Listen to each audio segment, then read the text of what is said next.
코로나19 방역 컨트롤 타워인 충북도청에서 확진자가 추가 발생했습니다.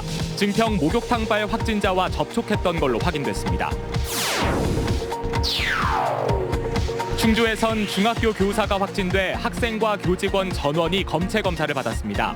제천에서도 확산세가 꺾이지 않는 가운데 북부권은 지역 감염 확산 차단에 사활을 걸고 있습니다. 어제 매서운 한파 속에 숨진 노숙인이 병원을 찾았지만 진료를 받지 못했던 걸로 확인됐습니다. 의료보험 혜택을 받지 못했던 건데 복지 사각지대 속 안타까운 죽음을 맞았습니다. 충북 혁신도시가 걸쳐진 진천과 음성에서 각각 용지 재배치 요구가 나오고 있습니다. 주거용지와 산업용지가 한쪽에 편중돼 재조정이 필요하다는 주장입니다. 여러분 안녕하십니까? CJB 8시 뉴스 시작합니다.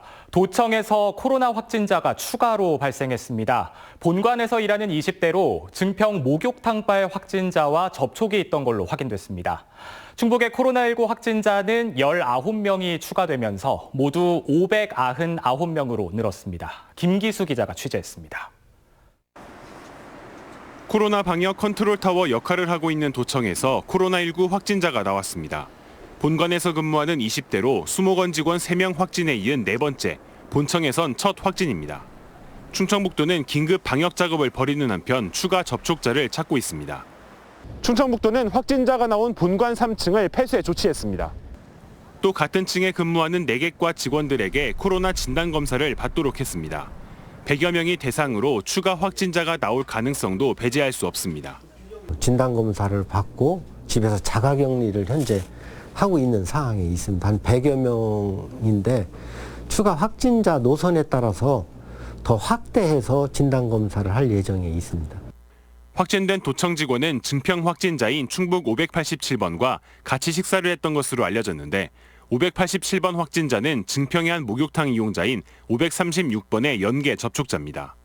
목욕탕발 코로나 확진자가 10명을 넘어서면서 증평구는 추가 감염 차단에 안간힘을 쓰고 있습니다. 보은에선 30대 해외 입국자가 확진됐고 청주에서도 타 지역 접촉으로 인한 확진자가 추가됐습니다. CJB 뉴스 김기수입니다. 충주에선 오늘 중학교 교사가 코로나19 확진 판정을 받았습니다. 일단 수업을 들은 학생과 교직원 모두를 대상으로 전수검사를 실시했는데 내일은 돼야 결과를 확인할 수 있다고 합니다. 또 꼬박 20일째 악전고투를 벌이는 제천은 신규 확진자가 한 자릿수로 줄었습니다. 신규식 기자가 보도합니다. 충주에 있는 중학교입니다. 제천에 거주하는 교사가 확진 판정을 받자마자 수업을 들은 학생과 교직원 전원을 전수 검사했습니다. 모두 마스크를 착용했고 밀접 접촉자는 없었다지만 학교에 선별 진료소를 마련해 조기 차단에 나선 겁니다. 이달 초 지역 감염을 초기에 수습한 충주시는 빠르고 강력한 대응이 지역 감염의 고리를 끊는 유일한 방법으로 보고 있습니다. 안 발생할 수는 없겠죠. 발생하면 그 주변에 개연성 있는 모든 부분을 철저하게 검사를 해서 그 싹을 제거를 한다면은 지금 수준으로 관리는 해나갈 수 있지 않겠는가. 지난달 25일 이후 제천에서 발생한 코로나19 환자는 187명.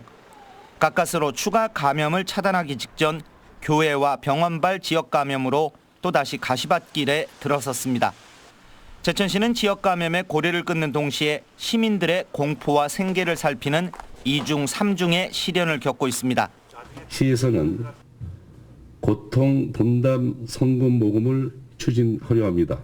저부터 제 2달치 월급 1,216만 원을 기부토록 하겠습니다. 제천시는 이런 가운데 새 들어 장사를 하는 소상공인과 택시와 화물차 그리고 전세버스 종사자 등 만여 명의 시민들에게 재난지원금을 30만 원씩 추가 지급하기로 했습니다. CJB 뉴스 신규식입니다.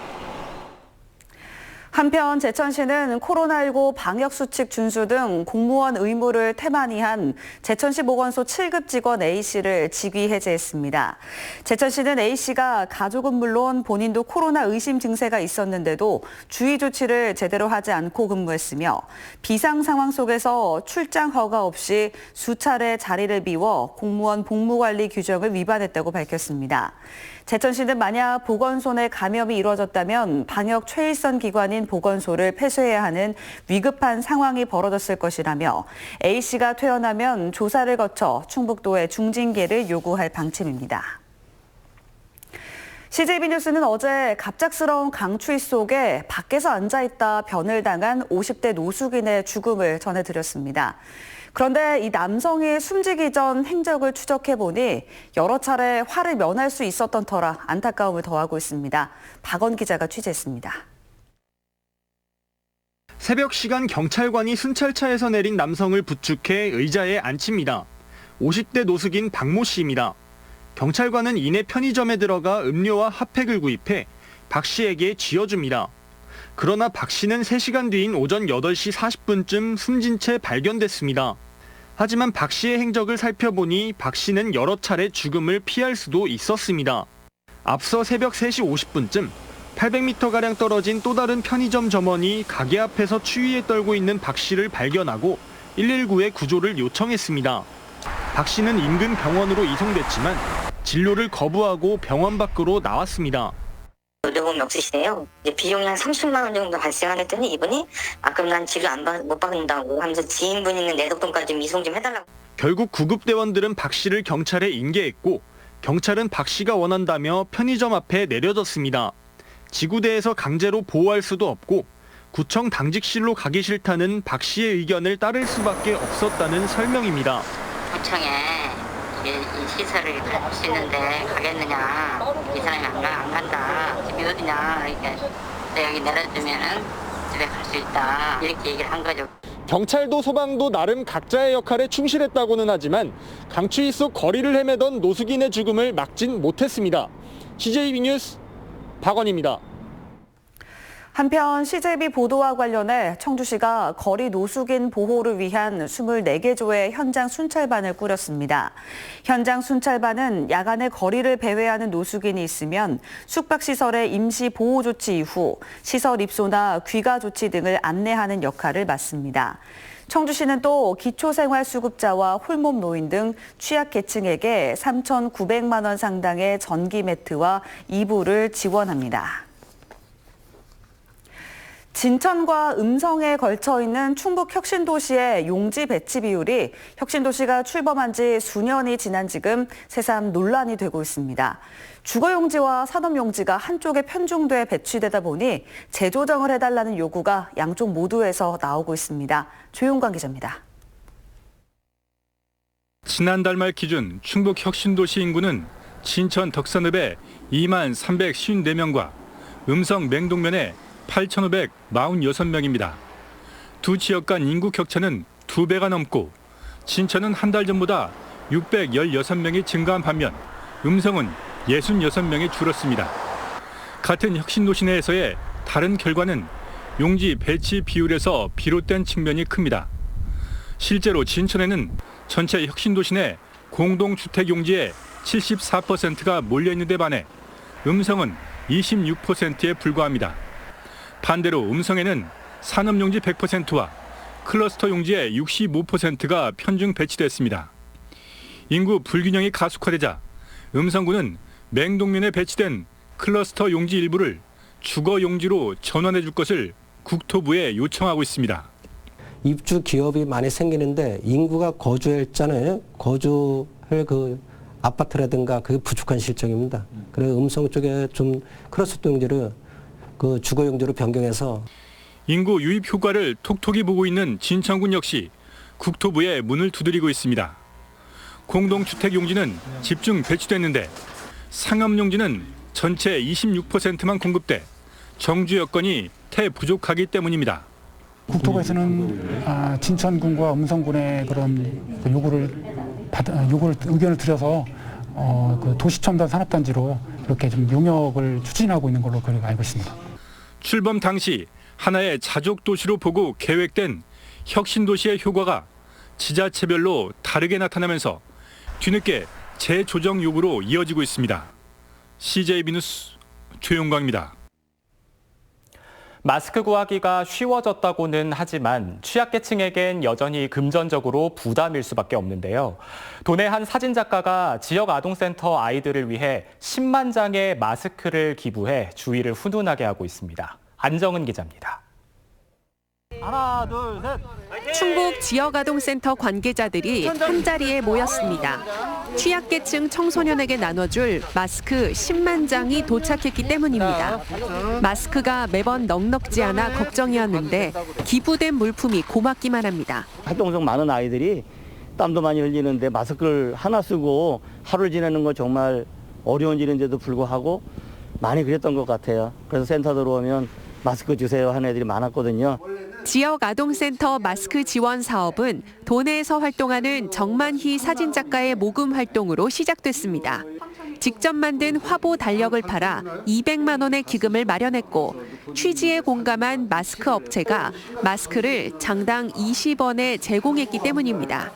정 작가는 십시일반 모인 나눔의 손길이 코로나19를 극복할 큰 힘이 되었다고 말합니다. 우리가 뭔가 할 수 있다는 거, 우리가 바이러스보다 훨씬 강하고 지혜롭고 위대하다는 것을 증명할 수 있다는 걸 보여줘서 저는 정말 기쁘고.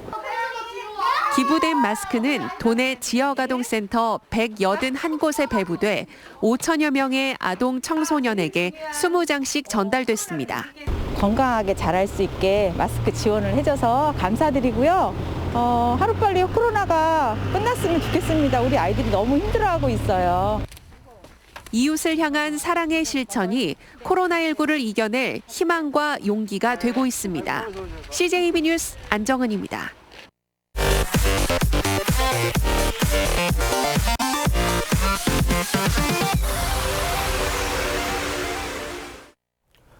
충주의 닭 사육 농장에서 고병원성 조류 인플루엔자 AI 의심 신고가 접수돼 정밀 검사를 실시한 결과 다행히 저병원성으로 판명됐습니다. 충주시 동물위생시험소는 오늘 오전 중앙탄면의 한 농장에서 닭 100마리가 집단 폐사했다는 신고를 받고 정밀 검사를 벌인 결과 H9 저병원성으로 최종 확인됐다고 밝혔습니다. 닭 9만 8천 마리를 사육하는 이 농장은 고병원성 AI 감염이 의심되는 경북 구미의 닭 사육 농장과 역학관계가 확인돼 이동이 제한된 상태였습니다. 진천 메가폴리스 산업단지 예정지인 문백면 은탄리 139만 제곱미터 부지가 개발 행위 허가 지역으로 지정됩니다. 이번 조치는 보상을 노린 개발 행위를 막기 위한 것으로 내년 2월 지정 뒤에는 형질 변경과 토석 채취, 수목 식재, 지작물 설치 등이 전면 제한됩니다. 메가폴리스 산단은 진천군과 SK, 토우건설이 오는 2026년까지 2,600억 원을 들여 조성합니다.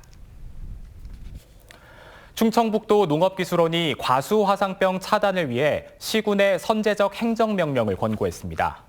과수화상병 최소화를 위한 행정명령 권고안은 과수 농작업자 교육이수 의무화, 농작업자 이동작업 이력제 운영, 발생지역 잔재물 이동 금지, 겨울철 예방 예찰 강화 등 7가지입니다. 도 농업기술원은 권고안 행정명령을 시군이 적극 수용해 내년 과수화상병 차단 방역에 선제적으로 대응해달라고 부탁했습니다. 다음은 저희 CJB의 희망 2021 나눔 캠페인 성금을 보내주신 분들입니다. 산남동 퀸덤 아파트 주민 1동 30만 원, 산남동 송기봉님 20만 원, 영은동 생이골 마을공동체 11만 원, 영은동 송간의 식당 10만 원의 성금을 보내주셨습니다. 산남동 속플러스넷과 10만 원, 태영유통 10만 원, 성호물산 10만 원, 영운동 원영축산 5만 원, 영운동 엘리헤어 5만 원, 산남동 강희성님 5만 원, 산남동 열린약국 5만 원, 산남동 심규화 이비인후과에서 5만 원의 정성을 보내주셨습니다. 성금을 보내주신 분들께 감사드립니다. 저희 CJB는 연말연시를 맞아 주변의 어려운 이웃을 돕기 위해 충북사회복지공동모금회, 충북적십자사와 함께 새해 1월 말까지 희망 2021 나눔 캠페인을 진행하고 있습니다. 성금을 보내주실 분들은 CJB를 직접 방문해 주시거나 농협 또는 신한은행 계좌를 이용해 주시면 됩니다. 충북 언론인클럽은 오늘 충북 1인 창조기업지원센터에서 2020 충북 언론상 시상식을 개최했습니다. 2020 충북 언론상에는 청주 가경천 30년 된 살구나무 싹둑싹둑이란 기사를 쓴 충청타임즈 엄경철 연지민 기자와 공권력의 배신, 나는 죄가 없습니다라는 기사를 쓴 MBC 충북 정재영 천교화 기자가 선정됐습니다. 수상작에는 상패와 상금 100만 원씩이 수여됐습니다. 충북 언론인클럽은 도내 15년 차 이상 언론인 100여 명이 회원으로 참여하고 있으며 2014년부터 충북 언론상을 제정해 시상하고 있습니다. 산업통상자원부가 추진하는 지역특화 청년무역 전문가 양성사업, 즉 GTAP 사업에 충북대와 청주대가 선정됐습니다. 이에 따라 충북대와 청주대에는 GTAP 사업단이 설치되고 산학관 융합형 무역실무와 국내외 현장 실습을 통한 무역 인재를 양성합니다. 사업단별 선발 인원은 35명 이상이며 운영기간은 내년 1월 1일부터 2024년 3월까지입니다. 충북 스쿨 미투 지지 모임은 충북교육청에서 기자회견을 열고 충북교육청이 스쿨 미투 해결에 책임 있게 나서라고 촉구했습니다. 이 단체는 도교육청이 스쿨 미투 피해 학생을 외면하고 가해 교사에 대한 강력한 조처를 하지 않고 있다며 피해 학생 지원과 가해 교사 엄중 징계, 성평등 교육 강화 등을 요구했습니다. 청주지방법원은 함께 살던 지적장애 동창생을 상습적으로 폭행하고 강제로 집안일을 시킨 29살 A씨에게 징역 2년 6개월에 집행유예 4년을 선고했습니다. A씨는 2010년부터 지난해 2월까지 고교동창 B씨와 함께 살면서 각종 집안일을 시키고 제대로 하지 않는다며 나무막대로 머리를 때리는 등 상습 폭행한 혐의를 받고 있습니다. 이상으로 월요일 CJB 8시 뉴스 마칩니다. 시청해주신 여러분 고맙습니다.